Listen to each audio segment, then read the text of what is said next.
Alright y'all, thought I'd make a quick video of Diode Dynamics SS3 Pros mounted on an F150 flash.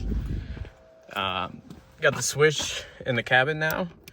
Took a little bit of routing. I came in through here underneath on the footwell.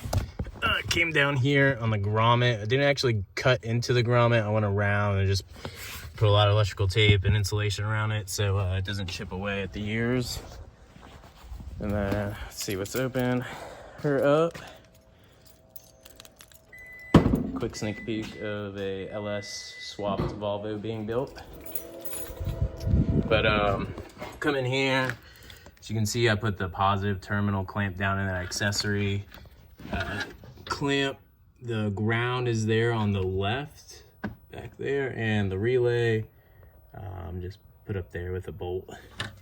And so got our wiring cinched away, comes up in here, and then this is actually pretty easy. It's just you peel this back and there's a bolt, you put in the bracket. Just clip in the Deutsch connectors, and same thing on this side, just route it through. Obviously don't touch orange wires or play with them, so it comes around and in, and ta-da. So